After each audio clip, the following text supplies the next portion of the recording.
Okay. Yeah. I mean, you can still see them, like they're not invisible. Right. Right. They're not like, oh, it's not like, cloaking device from Star Trek. Did you see when me and Lex we watched the rocket get caught live while it was happening? That to me was one of the to see it actually. I've seen videos of it happen, but to see it actually live was one of the coolest fucking things. You're like, wow, we are in the future. Right.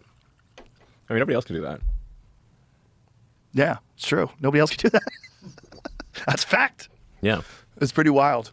It's because I'm an alien. So it's time you knew. I thought about it. I'm an alien, and I keep telling people I'm an alien, but they don't believe me. I believe you. Okay, thank you. I believe you. That's my suspicion all along was that I'm you were just trying an to get back to my home planet. I say you're a friendly alien. Like, it's nothing wrong with aliens. I like people from everywhere. Yeah. Even other planets. What's next? Like, now that you can do that and you can catch rockets, what's like the ultimate expression of rocket technology? Like, what comes after this? Well, I mean, the fundamental breakthrough we're aiming for at SpaceX is a fully and rapidly reusable orbital rocket, where both stages are fully and rapidly reusable. With our Falcon rocket, we are able to reuse the main stage and the nose cone, but we're not able to reuse the upper stage. And it still takes us at least a few days from when the main stage lands to when we can fly it again. So it's not fully reusable because we lose the upper stage, which costs $10 million to build, and then the main stage. It's not as reusable as like an aircraft. You can't just like refuel it and fly. It requires work for a couple of days.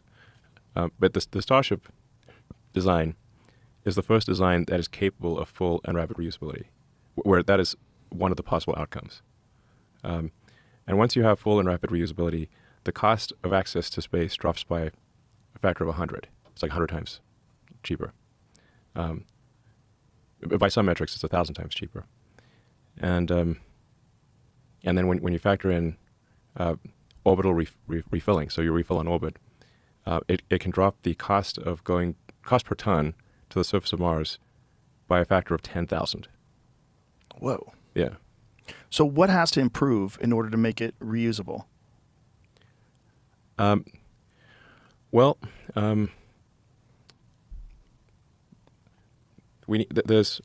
There's some, like, we're pretty close to being able to rapidly reuse the booster for Starship. That's why it comes back and gets caught by the arms, and then the arms place it back in the launch mount. So now there's still we have a little bit of engine damage. We got a little bit of heat shield damage. There's tweaks that are needed, but we're pretty close to achieving full and rapid reusability of the booster. The ship, I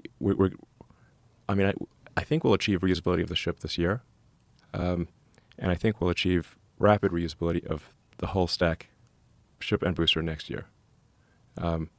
This is the fundamental breakthrough required for life to become multiplanetary. And what needs to improve in order to make it reusable? Like, what's wrong with it right now? On the ship side, the toughest problem is the heat shield. So no one has ever developed a fully reusable orbital heat shield. Because when you come in from orbital velocity, you come in like a flaming meteor, like you're just a raging ball of fire. And it's hard to have a heat shield that doesn't partially melt or get destroyed in that process.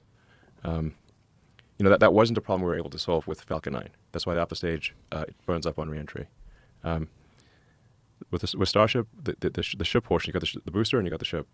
We got to solve making a fully reusable orbital heat shield, a problem that has never been solved before. For a while there, I was like, no, I'm not sure this is solvable. At this point, I think it is solvable. It requires detailed iteration on the heat shield tiles. We've vertically integrated the manufacturing of the heat shield tiles because there was no supplier that could provide us with the materials that were needed. So you need to make essentially this very fine vermicelli of glass and aluminum oxide fibers. Aluminum oxide is basically sapphire.